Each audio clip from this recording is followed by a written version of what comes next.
welcome. What is today? Today is March 7th, 2023, which marks The 100th anniversary of Thomas Keating's birth. happy birthday, Happy birthday, Thomas, who's no longer alive. He died 5 years ago, so he lived to be 95. Pretty darn old. And we want to mark the centennial of his birth with just a few stories about him and that speak to who he was in a playful, humble, honest, discerning way. You knew Thomas really well, didn't you? I did. I met him in 1983, and he was my spiritual father for 35 years.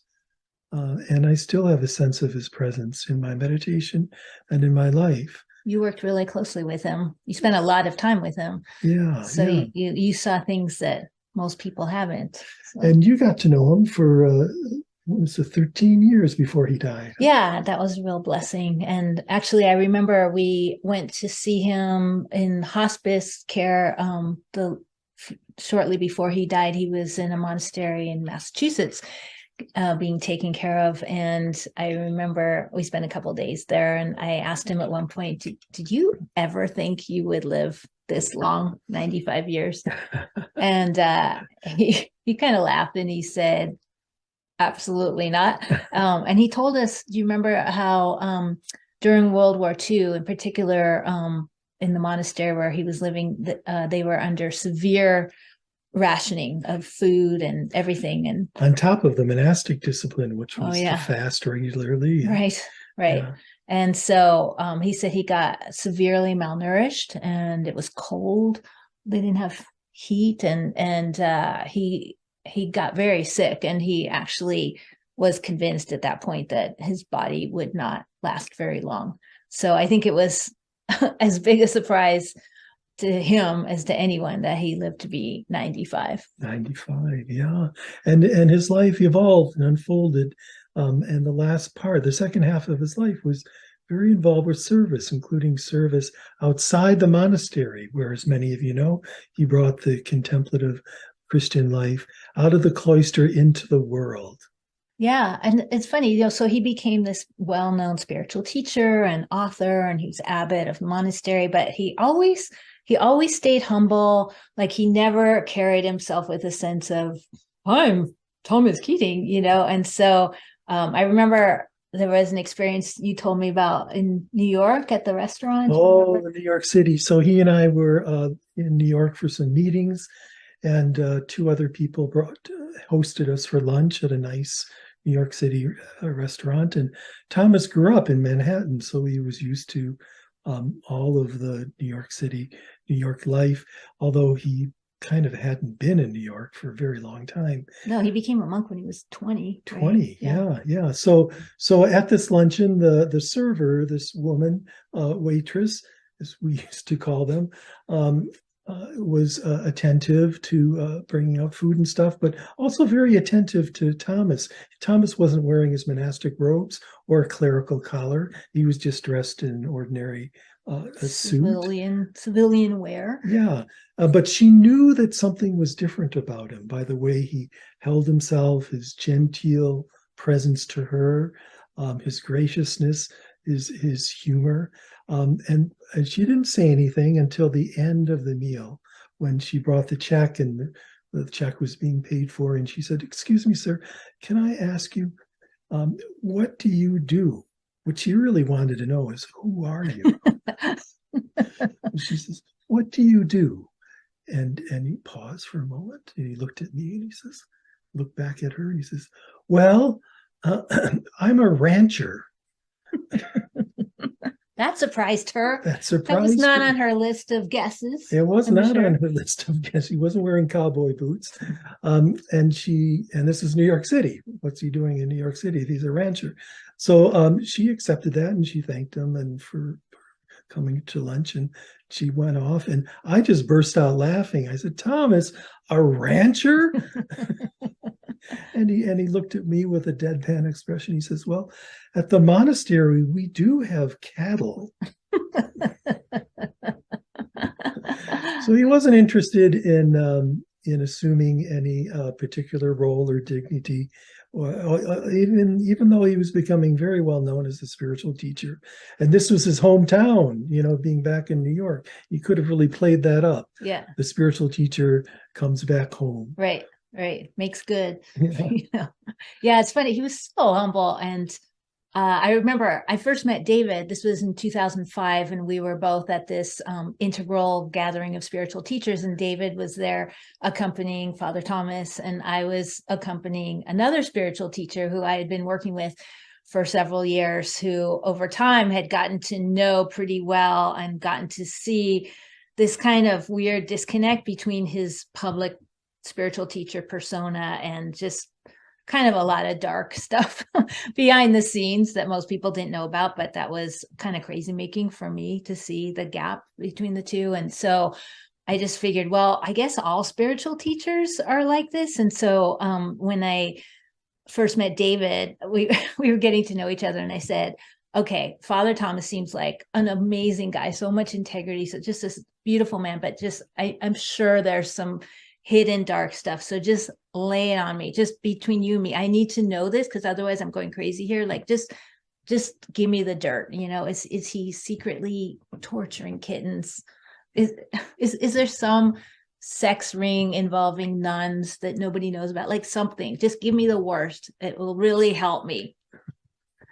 So you thought about it? Oh, yes, excuse me. So I thought about it for a moment, and I really had to think, as nothing came to mind. And then I thought, oh, Donna might be interested in this, because I used to make him breakfast when he was traveling and staying at various places, including our community center. And I said, well, and when I serve him breakfast, he's very particular about his eggs. If I bring him out and he loves soft-boiled eggs, and it wasn't the perfectly boiled, with the oak just done to perfection, no matter what the altitude, he would let me know. He didn't throw it on the ground. He didn't send it back, but he just, would let me know so that the next time I could do it a little better. And he was playful and funny about it. So that's what I could come up with. That was the worst he came up with. That was the worst he could think of. What the heck? That was not helpful for me at all, actually. But I was glad to know that, and over the years he hasn't come up with anything worse. By the way, still can't think of it. Still working on it. Well, he didn't like the toast overdone. No black on the toast. It's all about breakfast. Yeah, it's all about breakfast. But it was an example of a genuine preference that he had. As a human being, he liked his eggs and his meal a certain way, and he didn't really cook himself. So he liked to have someone cook and present it in a particular way. Yeah. Well, so anyway, this spiritual teacher I worked with ended up imploding in a huge scandal. And so that was the end of that. But Thomas went on to continue to be a man of integrity and particular taste around breakfast. Yes, so, yes. Let's see what else we were going to talk about. Well, oh yeah, how so he lived in a monastery, so he kind of had, again, left New York and the worldly world at the age of 20, but he was never tempted, even though he became kind of a well-known teacher. He wasn't tempted by fame or anything, but he had a little glimpse of Hollywood at some point. There's an interesting story. Why don't you share about that? Well, let's start. You jump in if you feel there's a place. In the 80s, he had contact with some filmmakers, and they were really impressed with him around his genuineness as a religious figure, but also some of the struggles that he would go through trying to implement a human relationship for the monks while carrying on the tradition. And they were making a film called The Mission. Do you remember that film? It came out in '86, I think. Yeah. Amazing movie. Yeah. And they wanted to cast a non-actor in one of the roles, a religious figure, a Christian Catholic religious figure. And they approached him and asked him if he would be interested in this. And he was very struck by it. Because it's nothing he would consider doing as a monk. But he had loved their previous film, which was called The Killing Fields, which you may be familiar with if you're old like us, it took place in Cambodia. And one of the main actors was, it turns out, a Cambodian doctor who was not an actor, and they had used him, and Thomas was really impressed by the power of that film to communicate really profound ideas. And so he just was like intrigued by the potential of movies to communicate things that were of value. So he was in dialogue with these filmmakers, and at one point they invited him to come to New York City to meet with the crew and the other actors and to talk about the role and maybe even do a screen test. And he went off, and then he came back. He used to come to our little contemplative lay community every Tuesday to meet with us and meditate and celebrate the Eucharist and have dinner. And he came back after this meeting on a Tuesday, and he was just kind of going about the stuff and checking on the potatoes for dinner, making sure they were cooked well. And I said, well, Thomas, what happened in New York? Come on, get to the point. What happened? And he said, well, he said, I met with them, and I didn't really feel the movement of the Spirit. For me, this is not my work to work on this film, Hollywood film, even though it's going to be amazing and communicate profound spiritual values. I said, but what happened actually? I was curious. I was a film. I've always been interested in film. Who did you meet? What was going on the set and things like that? He said, well, I met this person and that person.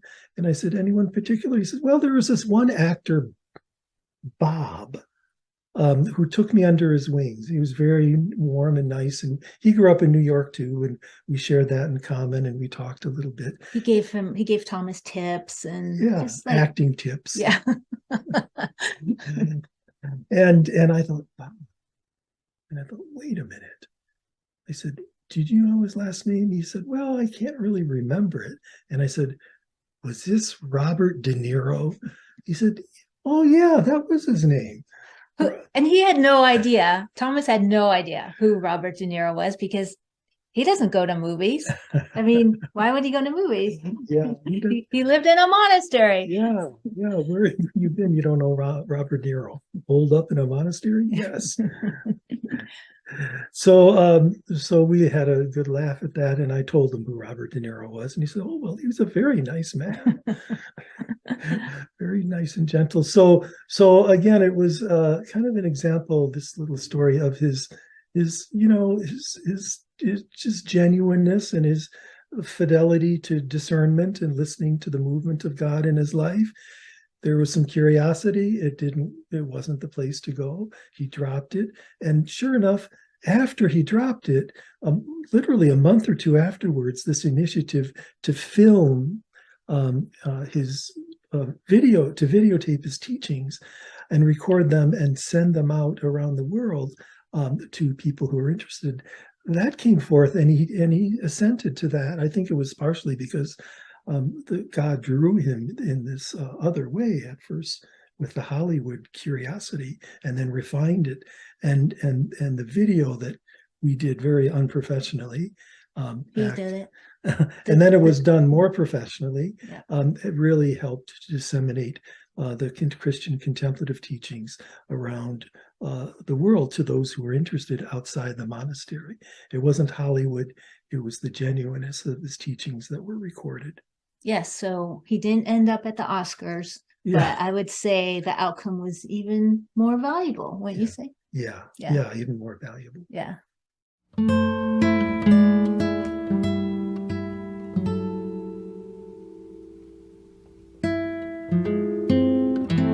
That was fun. That was fun. It's fun to think about Father Thomas's life on this 100-year birthday. And we hope you enjoyed it, and maybe and if you knew Thomas and you have a memory, a vignette, and you like to call it to mind to animate his presence in your consciousness, and you could even share it in the comment section of this video for other people to look at too. Yeah, we'd love to hear. We'd love to see what other people's experiences of Father Thomas were. And we just, on this occasion, just want to bless his soul. I'm sure he's happily ranching in heaven. Checking on the breakfast eggs. That's right, which I'm sure are perfect. Or on their way to being perfect. Oh, yeah.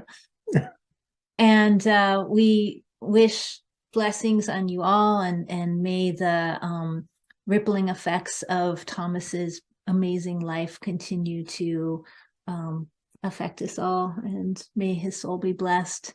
And we just want to say to him, happy birthday. And take care, y'all. Thanks for listening. Thanks for joining us. Bye-bye. Bye.